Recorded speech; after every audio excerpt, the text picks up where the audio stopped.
ಕಾಂಡ ಕೊರಕ ಮತ್ತು ಎಲೆ ಸುರುಳಿ ಪಟ್ಟು ಕೀಟಗಳು, ಈ ಎರಡು ಕಳ್ಳ ಕೀಟಗಳು ರೈತ ಬಾಂಧವರೇ ಆರಂಭದಿಂದಲೇ ನಮ್ಮ ಭತ್ತದ ಬೆಳೆಯೊಳಗೆ ಬರ್ತವೆ. ಮತ್ತು ನಮ್ಮ ಭತ್ತದ ಬೆಳೆಯೊಳಗೆ ಎಷ್ಟು ಕವಲುಗಳು ಬರ್ತಿವೆಯೋ ಅವುಗಳಿಗೆಲ್ಲ ಸಂಪೂರ್ಣ ಹಾನಿ ಮಾಡ್ತವೆ. ರೈತ ಬಾಂಧವರೇ, ನೀವು ಎಷ್ಟೇ ಮೊದಲು ಗೊಬ್ಬರ ಕೊಟ್ಟರು ಮತ್ತು ಎಷ್ಟೇ ಸಿಂಪಡಣೆ ಮಾಡಿದ್ರು ಈ ಎರಡು ಕೀಟಗಳು ನಿಮ್ಮ ಬೆಳೆಯೊಳಗೆ ಬಂದ್ರೆ ರೈತ ಬಾಂಧವರೇ, ನಾವು ನಿರೀಕ್ಷಿಸಿರುವ ಇಳುವರಿಯನ್ನ ಎಲ್ಲೇ ನಿಲ್ಲಿಸಬೇಕಾಗ್ತದೆ. ಆದ್ರಿಂದ ಈ ಎರಡು ಕೀಟಗಳನ್ನು ಗುರುತಿಸುವುದು ಹೇಗೆ ಮತ್ತು ಇವುಗಳನ್ನು ನಿಯಂತ್ರಿಸುವುದು ಹೇಗೆ ಎಂಬುದನ್ನು ಈ ವಿಡಿಯೋದಲ್ಲಿ ಸಂಪೂರ್ಣವಾಗಿ ತಿಳಿಯೋಣ.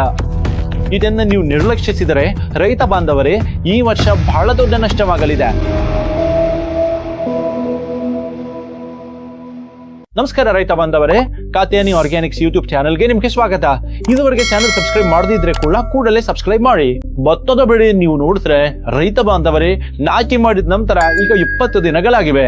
ಈ 20 ದಿನಗಳಿಂದ ಹಿಡಿದು ರೈತ ಬಾಂಧವರೇ 80ರಿಂದ 100 ದಿನಗಳವರೆಗೆ ನಮ್ಮ ಭತ್ತದ ಬೆಳೆಯೊಳಗೆ ಎರಡು ಕೀಟಗಳ ಪ್ರಭಾವ ರೈತ ಬಾಂಧವರೇ ಬಹಳ ಹೆಚ್ಚಾಗಿರ್ತದೆ. ಆ ಎರಡು ಕೀಟಗಳು ರೈತ ಬಾಂಧವರೇ ಭತ್ತದ ಕವಲುಗಳ ಸಂಖ್ಯೆ ಮೇಲೆ ಪ್ರಭಾವ ಬೀಳ್ತವೆ ಮತ್ತು ಜೊತೆಗೆ ಕವಲುಗಳ ಬೆಳವಣಿಗೆಯನ್ನ ರೈತ ಬಾಂಧವರೇ ಸಂಪೂರ್ಣವಾಗಿ ತಡೆಯುತ್ತವೆ. ಜೊತೆಗೆ ಭತ್ತದ ಬೆಳೆಯೊಳಗೆ ಬರಬೇಕಾದ ಹೊಸ ಚಿಗುರುಗಳನ್ನು ಸಹ ಸಂಪೂರ್ಣವಾಗಿ ತಡೆಯುತ್ತದೆ. ಅವೇ ಕೀಟಗಳು ರೈತ ಬಾಂಧವರೇ ಕಾಂಡ ಕೊರಕ ಮತ್ತು ಎಲೆ ಸುರುಳಿ ಪಟ್ಟು. 20 ದಿನಗಳಾಗ್ತಿದ್ದಂತೆಯೇ ರೈತ ಬಾಂಧವರೇ ಇವುಗಳ ಪ್ರವೇಶ ಭತ್ತದ ಬೆಳೆಯೊಳಗೆ ಆಗ್ತದೆ. ಹಾಗಾಗಿ ಈ ಎರಡೂ ಕೀಟಗಳ ಲಕ್ಷಣಗಳನ್ನು ಗುರುತಿಸುವುದು ಹೇಗೆ ಮತ್ತು ಆರಂಭದಿಂದ ಕೊನೆಯವರೆಗೆ ಅವುಗಳನ್ನು ಹೇಗೆ ನಿಯಂತ್ರಿಸಬೇಕು, ಇದರಿಂದ ಬೆಳೆ ಸುರಕ್ಷಿತವಾಗಿರಲಿ ಮತ್ತು ಜೊತೆಗೆ ರೈತ ಬಾಂಧವರೇ ಈ ಎರಡೂ ಕೀಟಗಳು ಕವಲುಗಳ ಮೇಲೆ ಹೇಗೆ ಪರಿಣಾಮ ಬೀರುತ್ತವೆ ಮತ್ತು ಅದನ್ನು ಹೇಗೆ ಗುರುತಿಸುವುದು ಎಂಬುದರ ಬಗ್ಗೆ ನಾವು ಮುಂದೆ ವಿವರವಾಗಿ ಮಾತನಾಡಲಿದ್ದೇವೆ. ಹಾಗಾದ್ರೆ ಮೊದಲ ಕೀಟದ ಬಗ್ಗೆ ಮಾತನಾಡೋಣ ರೈತ ಬಾಂಧವರೇ. ಅದು ಕಾಂಡ ಕೊರಕ.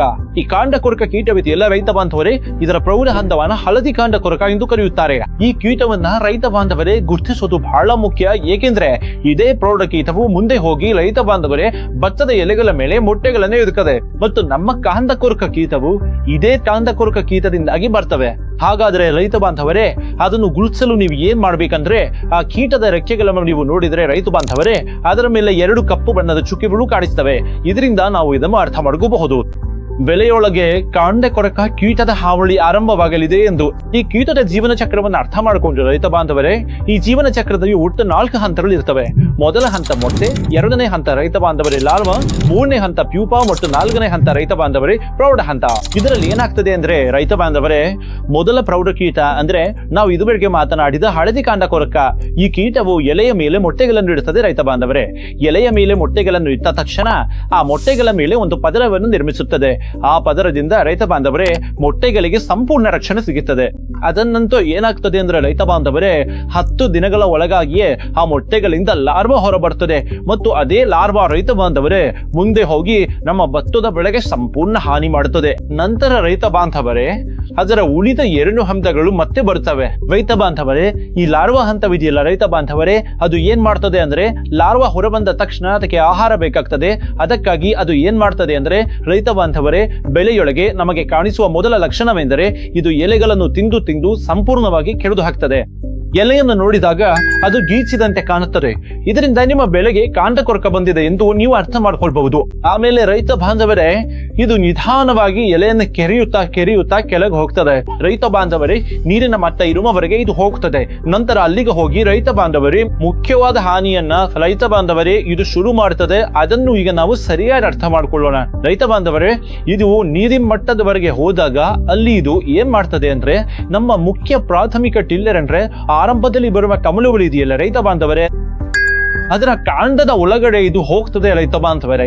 ಅದರ ಕಾಂಡದ ಒಳಗೆ ಹೋಗಿ ಇಡೀ ಕಾಂಡವನ್ನು ರೈತ ಬಾಂಧವರೇ ಇದು ಟೊಳ್ಳು ಮಾಡುತ್ತದೆ. ಇದರಿಂದಾಗಿ ನಮ್ಮ ಮುಖ್ಯ ಟಿಲ್ಲೆ ಅಂದ್ರೆ ಮುಖ್ಯ ಕವಲುಗಳು ಪೂರ್ತಿಯಾಗಿ ಒಣಗಿ ಹೋಗ್ತವೆ ರೈತ ಬಾಂಧವರೇ. ನೀವು ಅದನ್ನು ಎಳೆದ್ರೆ ಆ ಗಿಡ ಸುಲಭವಾಗಿ ಹೊರಬರುತ್ತದೆ. ಇದನ್ನೇ ರೈತ ಬಾಂಧವರೇ ಕಾಂಡ ಕೊರಕದ ಡೆಡ್ ಹಾರ್ಟ್ ಲಕ್ಷಣ ಎನ್ನುತ್ತಾರೆ. ಅಂದ್ರೆ ಕಾಂಡ ಕೊರಕ ನಿಮ್ಮ ಬೆಳೆಗೆ ಬಂದ್ರೆ ಭತ್ತದ ಬೆಳೆಗೆ ಬಹಳ ಮುಖ್ಯವಾದ ಮುಖ್ಯ ಕಾಂಡವನ್ನೇ ರೈತ ಬಾಂಧವರೇ ಇದು ಬಾಧಿಸುತ್ತೆ, ಹಾನಿ ಮಾಡ್ತದೆ. ಹಾಗಾಗಿ ಇದರಿಂದ ಬೆಳೆಯನ್ನು ರಕ್ಷಿಸುವುದು ಬಹಳ ಮುಖ್ಯ ರೈತ ಬಾಂಧವರೇ. ಜೊತೆಗೆ ಪ್ರಾಥಮಿಕ ಟಿಲ್ಲರ್ ನಂತರ ರೈತ ಬಾಂಧವರೇ ದ್ವಿತೀಯ ಟಿಲ್ಲರ್ ಅಂದರೆ ಪೂರಕ ಕೌಲುವೆ ಬರ್ತವೆ. ಮುಖ್ಯ ಟಿಲ್ಲರ್ ಉಳಿಯದಿದ್ದರೆ ರೈತ ಬಾಂಧವರೇ ದ್ವಿತೀಯ ಟಿಲ್ಲರ್ ಇಂದ ಏನೂ ಪ್ರಯೋಜನವಿಲ್ಲ. ಹಾಗಾಗಿ ಮೊದಲಿನಿಂದಲೇ ಪ್ರಾಥಮಿಕ ಟಿಲ್ಲರ್ಗಳನ್ನು ಉಳಿಸಿಕೊಳ್ಳೋದು ಬಹಳ ಮುಖ್ಯ. ಇದು ರೈತ ಬಾಂಧವರೇ ಕಾಂಡ ಕೊರಕದ ಬಗ್ಗೆ ಆಯ್ತು. ಈಗ ಎಲೆ ಸುರುಳಿ ಹುಳುವಿನ ಬಗ್ಗೆ ಮಾತಾಡೋಣ. ಎಲೆ ಸುರುಳಿ ಹುಳುವಿನ ಲಕ್ಷಣಗಳು ಸ್ವಲ್ಪ ಬೇರೆ ಇರ್ತವೆ, ಆದರೆ ಜೀವನ ಚಕ್ರ ಹೆಚ್ಚು ಕಡಿಮೆ ಹೀಗೆ ಇರ್ತದೆ. ಇದು ಏನ್ ಮಾಡ್ತದೆ ಅಂದ್ರೆ ಎಲೆಯ ತುದಿಯ ಭಾಗದಲ್ಲಿ ರೈತ ಬಾಂಧವರೇ ಮೊಟ್ಟೆಗಳನ್ನು ಇಡುತ್ತದೆ. ನಾವು ಹಿಂದಿನ ವಿಡಿಯೋದಲ್ಲಿಯೂ ಇದರ ಬಗ್ಗೆ ಮಾತನಾಡಿದ್ದೇವೆ. ನೀವು ನರ್ಸರಿಯಿಂದ ಸಸಿಗಳನ್ನ ನಾಟಿ ಮಾಡಲು ತರುವಾಗ ಎಲೆಯ ತುದಿಯ ಭಾಗವನ್ನ ಕತ್ತರಿಸುವ ಬಗ್ಗೆ ನಮ್ಮ ಹಳೆಯ ವಿಡಿಯೋದಲ್ಲಿಯೂ ಹೇಳಿದ್ದೇವೆ. ಯಾಕಂದ್ರೆ ರೈತ ಬಾಂಧವರೇ ಆ ತುದಿಯಲ್ಲಿ ಕಾಂಡ ಕೊರಕ ಮತ್ತು ಎಲೆ ಸುರುಳಿ ಹುಳುಗಳು ಮೊಟ್ಟೆ ಇಡುತ್ತವೆ. ಹಾಗಾಗಿ ಮೊದಲೇ ಕತ್ತರಿಸಿದ್ರೆ ಈ ಹುಳುಗಳು ಬರುತ್ತಿರಲಿಲ್ಲ. ಅದನ್ನು ಪಾಲಿಸಿದ್ರು ಕೆಲವು ಬೆಳೆಗಳಲ್ಲಿ ಎಲೆ ಸುರುಳಿ ಹುಳು ಬರುತ್ತಲೇ ಇರುತ್ತದೆ. ಹಾಗಾಗಿ ಅದನ್ನು ಅರ್ಥ ಮಾಡಿಕೊಳ್ಳೋದು ಬಹಳ ಮುಖ್ಯ. ನೀವು ಎಲೆ ಸುರುಳಿ ಹುಳುವಿನ ಪ್ರೌಢಾವಸ್ಥೆಯನ್ನು ನೋಡಿದಾಗ ರೈತ ಬಾಂಧವರೇ ಅದು ಕಂದು ಬಣ್ಣದಲ್ಲಿರ್ತದೆ. ಈ ಚಿತ್ರವನ್ನು ನೋಡಿ ನೀವು ಆ ಹುಳು ಹೇಗಿರುತ್ತದೆ ಎಂದು ಗುರುತಿಸಬಹುದು. ಈ ಹುಳು ಏನ್ ಮಾಡುತ್ತದೆ ಅಂದ್ರೆ ರೈತ ಬಾಂಧವರೇ ಇದರ ಪ್ರೌಢಾವಸ್ಥೆಯು ಎಲೆಯ ತುದಿಯಲ್ಲಿ ಮೊಟ್ಟೆ ಇರುತ್ತದೆ. ಮೊಟ್ಟೆ ಇಟ್ಟ ನಂತರ ಅದರ ಮೇಲೆ ಒಂದು ರಕ್ಷಣಾ ಪದರವನ್ನು ನಿರ್ಮಿಸುತ್ತದೆ. ಇದರಿಂದಾಗಿ ಆ ಮೊಟ್ಟೆಗಳು ಬಹಳ ಸುರಕ್ಷಿತವಾಗಿರುತ್ತವೆ. ಅಂದರೆ ಅದಕ್ಕೆ ಯಾವುದೇ ಹಾನಿಯಾಗೋದಿಲ್ಲ. ನಂತರ ರೈತ ಬಾಂಧವರೇ 10ರಿಂದ 12 ದಿನಗಳಾದ ಮೇಲೆ ಆ ಮೊಟ್ಟೆಯಿಂದ ಲಾರ್ವಾ ಹಂತವು ಹೊರಬರುತ್ತದೆ. ಈ ಲಾರ್ವಾ ಹಂತ ಹೊರಬಂದ ಮೇಲೆ ರೈತ ಬಾಂಧವರೇ ಎಲೆ ಸುರುಳಿ ಹುಳುವಿನ ಒಂದು ವಿಶೇಷ ಲಕ್ಷಣವಿದೆ. ಇದು ಎಲೆ ಮೇಲೆ ಗೀಚುತ್ತದೆ ಮತ್ತು ಪೂರ್ತಿ ಗೀಚಿ ಅದನ್ನ ಒಂದು ಬಲೆಯಂತೆ ಮಾಡುತ್ತದೆ. ನೀವು ಎಲೆಯನ್ನು ಮುಂದೆ ಮತ್ತು ಹಿಂದೆ ನೋಡಿದಾಗ ಅದು ಪೂರ್ತಿ ಕಾಣಿಸುತ್ತೆ. ಹೀಗೆ ಪೂರ್ತಿ ಗೀಚುವ ಮೂಲಕ ಇದು ದ್ಯುತಿ ಸಂಶ್ಲೇಷಣೆಯ ಮೇಲೆ ಪರಿಣಾಮ ಬೀರುತ್ತೆ. ಅಂದ್ರೆ ಗಿಡದಲ್ಲಿ ಆಹಾರ ತಯಾರಾಗುವ ಪ್ರಕ್ರಿಯೆಗೆ ಅಡ್ಡಿಪಡಿಸುತ್ತೆ. ಅದರ ಮೇಲೆ ಪೌಷ್ಟಿ ಪರಿಣಾಮ ಬೀರುತ್ತೆ. ಇದರಿಂದಾಗಿ ರೈತ ಬಾಂಧವರೇ ಕವಲುಗಳಿಗೆ ಸರಿಯಾಗಿ ಆಹಾರ ಸಿಗೋದಿಲ್ಲ. ಬೇರುಗಳಿಂದ ಸಿಗುವ ಆಹಾರ ಸರಿಯಾಗಿದೆ, ಆದರೆ ದ್ಯುತಿ ಸಂಶ್ಲೇಷಣೆಯಿಂದ ಸಸ್ಯಕ್ಕೆ ಸಿಗುವ ಗ್ಲೂಕೋಸ್ ರೈತ ಬಾಂಧವರೇ ಸಸ್ಯಕ್ಕೆ ಸಿಗ್ತಿಲ್ಲ. ಹಾಗಾಗಿ ಅದರ ಮೇಲೆ ನೇರವಾಗಿ ಎಲೆ ಸುರುಳಿ ಪೀಡೆ ರೈತ ಬಾಂಧವರೇ ಪರಿಣಾಮ ಬೀರುತ್ತದೆ. ಜೊತೆಗೆ ಏನ್ ಮಾಡುತ್ತದೆ ಎಂದರೆ ರೈತ ಬಾಂಧವರೇ ಈ ಎಲೆ ಹೀಗಿರುತ್ತದಲ್ಲ ಅದನ್ನು ಪೂರ್ತಿ ಸುತ್ತು ಬಿಡುತ್ತದೆ, ಎಲೆಯನ್ನು ಪೂರ್ತಿ ಮಡಚು ಬಿಡುತ್ತದೆ ಮತ್ತು ಪೂರ್ತಿ ದ್ಯುತಿ ಸಂಶ್ಲೇಷಣೆಯ ಮೇಲೆ ಪರಿಣಾಮ ಬೀರುತ್ತದೆ ರೈತ ಬಾಂಧವರೇ. ಇದು ರೈತ ಬಾಂಧವರೇ ಮೊದಲಿನಿಂದ ಕೊನೆಯವರೆಗೆ ಈ ಪೀಡೆ ಇದ್ದೇ ಇರ್ತದೆ. ಕವಲುಗಳಿಗೆ ಬೇಕಾದ ಶಕ್ತಿ ಬೇಕಲ್ಲ ರೈತ ಬಾಂಧವರೇ, ಅದರ ಮೇಲೆ ಇದು ಪರಿಣಾಮ ಬೀರ್ತದೆ. ಹಾಗಾಗಿ ಈ ಪೀಡೆಯನ್ನ ಮೊದಲಿನಿಂದಲೇ ನಿಯಂತ್ರಿಸುವುದು ಬಹಳ ಮುಖ್ಯ. ಹಾಗಾಗಿ ರೈತ ಬಾಂಧವರೇ ಯಾವ 2 ಪೀಡೆಗಳು ಬರುತ್ತಿವೆ ಅವುಗಳನ್ನ ಹೇಗೆ ಗುರುತಿಸಬೇಕು ಎಂಬ ಪೂರ್ಣ ಮಾಹಿತಿಯನ್ನ ನಾವು ಇದುವರೆಗೆ ಚರ್ಚಿಸಿದ್ದೇವೆ. ಹಾಗಾದ್ರೆ ರೈತ ಬಾಂಧವರೇ ಈ 2 ಪೀಡೆಗಳನ್ನು ಹೇಗೆ ನಿಯಂತ್ರಿಸಬೇಕು ಎಂದು ಈಗ ಅರ್ಥ ಮಾಡ್ಕೊಳ್ಳೋಣ. ರೈತ ಬಾಂಧವರೇ ನಿಯಂತ್ರಣ ಕ್ರಮಗಳನ್ನು ಹೇಳುವ ಮೊದಲು ಒಂದು ವಿಷಯ ನೆನಪಿಡಿ.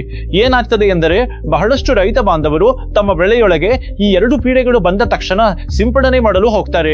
ಆದ್ರೆ ರೈತ ಬಾಂಧವರೇ ಆರಂಭಿಕ ಹಂತಗಳಲ್ಲಿ ಸಿಂಪಡಣೆಗಿಂತ ಉತ್ತಮವಾದ ಪರಿಣಾಮಕಾರಿ ಫಲಿತಾಂಶವನ್ನ ನಮ್ಮ ಬೆಳೆಯಲ್ಲಿ ನೀಡುವುದು ರೈತ ಬಾಂಧವರೇ ಹರಳಿನ ರೂಪದ ಕೀಟನಾಶಕಗಳು.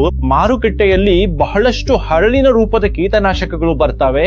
ಅದರ ಬಗ್ಗೆ ನಾವು ಮುಂದೆ ಮಾತನಾಡಲಿದ್ದೇವೆ.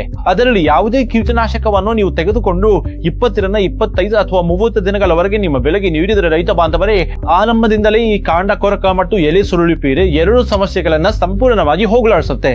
ಹಾಗಾದ್ರೆ ಆ ತಾಂತ್ರಿಕ ಅಂಶ ಯಾವುದು ಎಂದು ನಾವು ಮುಂದೆ ಮಾತನಾಡುತ್ತಿದ್ದೇವೆ. ಇನ್ನೊಂದು ವಿಷಯ ನೆನಪಿನಲ್ಲಿ ರೈತ ಬಾಂಧವರೇ ಯಾವಾಗಲಾದರೂ ಹರಳಿನ ಕೀಟನಾಶಕ ಅಥವಾ ಮೊದಲ ಗೊಬ್ಬರವನ್ನು ನಿಮ್ಮ ಭತ್ತದ ಬೆಳೆಗೆ ನೀಡುವಾಗ ಭತ್ತದ ಬೆಳೆಯಲ್ಲಿ ಎಷ್ಟು ಮೀಲು ಮಿಂಗ್ತಿದೆಯೋ 1 ಸೆಂಟಿಮೀಟರ್ ಇರಲಿ ಅಥವಾ 5 ಸೆಂಟಿಮೀಟರ್ ಮಟ್ಟದಲ್ಲಿರಲಿ ಆ ನೀರನ್ನ ಪೂರ್ತಿ ಹೊರಹಾಕಿ ಮತ್ತು ಅದರ ನಂತರ ಗೊಬ್ಬರ ಮತ್ತು ಈ ಕೀಟನಾಶಕವ ಮೀರಿ ನಂತರ 2 ದಿನ ಕಾಯಿರಿ.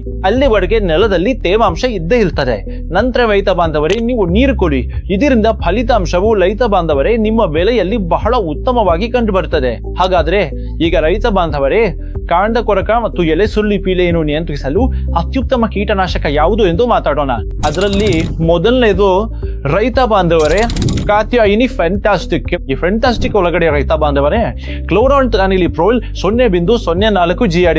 ಈ ಕೀಟನಾಶಕವು ರೈತ ಬಾಂಧವರೇ ಮಾರುಕಟ್ಟೆಯ ನಂಬರ್ 1 ಕೀಟನಾಶಕವಾಗಿದೆ ಕಾಂಡ ಕೊರಕ ಮತ್ತು ಎಲೆ ಸುರುಳಿ ಪೀಡೆಯನ್ನು ನಿಯಂತ್ರಿಸಲು. ಇದು ಸಿಸ್ಟಮಿಕ್ ಆಕ್ಷನ್ ಮೂಲಕ ಕೆಲಸ ಮಾಡುವ ಕೀಟನಾಶಕವಾಗಿದೆ. ನಾವು ಭತ್ತದ ಬೆಳೆಯಲ್ಲಿ ಇದನ್ನು ಉದುರಿಸಿದ ತಕ್ಷಣ ರೈತ ಬಾಂಧವರೇ ನೀವು ಬೇಕಿದ್ರೆ ಮೊದಲ ಗೊಬ್ಬರದ ಜೊತೆಗೂ ಬಳಸಿ ಇದನ್ನು ಉದುರಿಸಬಹುದು. ನಾವು ಹಿಂದಿನ ವಿಡಿಯೋಗಳಲ್ಲೂ ಮಾತನಾಡಿದ್ದೇವೆ.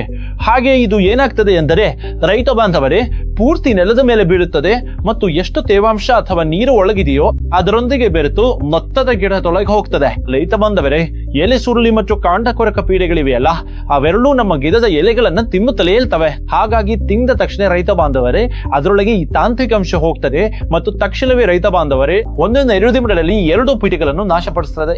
ರೈತ ಬಾಂಧವರೇ ಮತ್ತು ಬಹಳಷ್ಟು ರೈತ ಬಾಂಧವರು ಇದೇ ತಾಂತ್ರಿಕ ಅಂಶ ಮತ್ತು ಇದೇ ಉತ್ಪನ್ನವನ್ನ ರೈತ ಬಾಂಧವರೇ ಭತ್ತದ ಮೊದಲ ಗೊಬ್ಬರದಲ್ಲಿಯೂ ನೀಡ್ತಾರೆ ಮತ್ತು ಬಹಳ ಉತ್ತಮ ಫಲಿತಾಂಶಗಳನ್ನು ಸಹ ನೋಡ್ತಾರೆ. ಇದು ಫೈಟೋಥಾನಿಕ್ ಪರಿಣಾಮವನ್ನು ಬೀರುತ್ತೆ.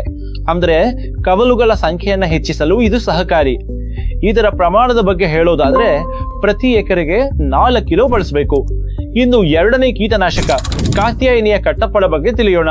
ಇದರಲ್ಲಿ ಕಾರ್ಟಾಪ್ ಹೈಡ್ರೋಕ್ಲೋರೈಡ್ 4% GR ಇರ್ತದೆ. ಈ ಕೀಟನಾಶಕವು ರೈತ ಬಾಂಧವರಿಗೆ ಸಂಪರ್ಕ ಮತ್ತು ಸಿಸ್ಟಮಿಕ್ ಕ್ರಿಯೆಯ ಮೂಲಕ ಕೆಲಸ ಮಾಡುವ ಕೀಟನಾಶಕವಾಗಿದೆ. ಫ್ಯಾಂಟಾಸ್ಟಿಕ್ ಕೆಲಸದ ವಿಧಾನ ಹೇಗಿತ್ತೋ ಅದೇ ರೀತಿಯ ಕೆಲಸದ ವಿಧಾನ ರೈತ ಬಾಂಧವರೇ ಈ ಕೀಟನಾಶಕದ್ದು ಕೂಡ ಇರುತ್ತದೆ. ಮತ್ತು ಇದರ ಪ್ರಮಾಣದ ಬಗ್ಗೆ ಹೇಳೋದಾದ್ರೆ ರೈತ ಬಾಂಧವರೇ 7.5 ಕಿಲೋದಿಂದ 10 ಕಿಲೋವರೆಗೆ ನೀವು ಪ್ರತಿ ಎಕರೆಗೆ ನೀಡಬಹುದು. ಮತ್ತು ಈ ಕೀಟನಾಶಕವನ್ನು ಕೂಡ ರೈತ ಬಾಂಧವರು ಭತ್ತದ ಬೆಳೆಯಲ್ಲಿ ಹಲವು ಕಡೆ ಬಳಸ್ತಾರೆ ಮತ್ತು ಉತ್ತಮ ಫಲಾಂಶವನ್ನು ಪಡೆಯುತ್ತಾರೆ. ಈಗ 3ನೇ ಕೀಟನಾಶಕದ ಬಗ್ಗೆ ಮಾತಾಡೋಣ ರೈತ ಬಾಂಧವರೇ. ಅದುವೇ ಫ್ಯಾಂಟಸಿ GR. ಪಿಪ್ರೋನಿನ್ 0.3 GR ಹರಳುಗಳು ಇದರಲ್ಲಿರುತ್ತವೆ.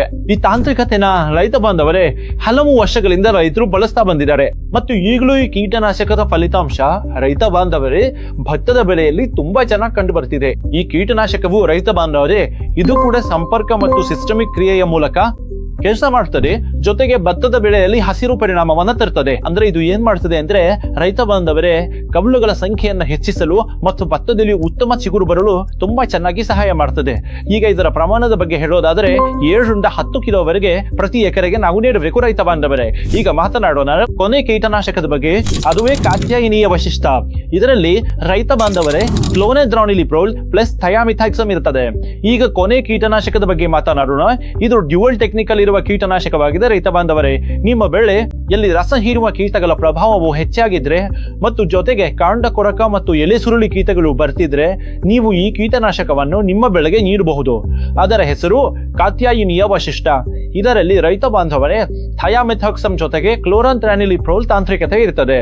ಈ ಥಯಾಮಿಥಾಕ್ಸಮ್ ಇದೆಯಲ್ಲ ರೈತ ಬಾಂಧವರೇ ಇದು ರಸ ಹೀರುವ ಕೀಟಗಳ ಮೇಲೆ ಕೆಲಸ ಮಾಡುತ್ತದೆ ಮತ್ತು ಕ್ಲೋರಾನ್ಥ್ರಾನಿಲಿಪ್ರೋಲ್ ಎಂಬ ತಾಂತ್ರಿಕತೆ ಇದೆಯಲ್ಲ ರೈತ ಬಾಂಧವರೇ ಇದು ಕಾಂಡ ಕೊರಕ ಮತ್ತು ಎಲೆ ಸುರುಳಿ ಕೀಟಗಳ ಮೇಲೆ ಕೆಲಸ ಮಾಡುತ್ತದೆ. ಇದರ ಪ್ರಮಾಣ ಪ್ರತಿ ಎಕರೆಗೆ 2.5 ಕಿಲೋ. ಇವು ಖಾರಿಫ್ ಭತ್ತದ ಬೆಳೆಗೆ ಅಗತ್ಯವಿರುವ ಮುಖ್ಯ ಹರಳಿನ ಕೀಟನಾಶಕಗಳು. ಸೂಚನೆಯಂತೆ ಬಳಸಿ. ಮೊದಲ ಗೊಬ್ಬರದ ಜೊತೆ ನೀಡಿದರೆ ಉತ್ತಮ ಫಲಾಂಶ ಸಿಗುತ್ತದೆ. ಬೆಳೆ 20ರಿಂದ 40 ದಿನದೊಳಗಾಗಿ ಈ ಕೀಟನಾಶಕಗಳನ್ನ ಬಳಸಿ. ಈ 4ರಲ್ಲಿ ಯಾವುದಾದ್ರೂ ಒಂದನ್ನು ಆರಿಸಿ ನೀವು ಬೆಳೆಗೆ ಕೀಟನಾಶಕ ಸಿಂಪಡಿಸಬಹುದು. ರೈತ ಬಾಂಧವರೇ ಈ ವಿಡಿಯೋ ಹೇಗನಿಸ್ತು? ಭತ್ತದ ಬೆಳೆಯಲ್ಲಿ ಬೇರೆ ಸಮಸ್ಯೆಗಳಿದ್ರೆ ಕಮೆಂಟ್ ಮಾಡಿ ತಿಳಿಸಿ. ಮುಂದಿನ ವಿಡಿಯೋದಲ್ಲಿ ಪರಿಹರಿಸುತ್ತೇವೆ. ಧನ್ಯವಾದಗಳು.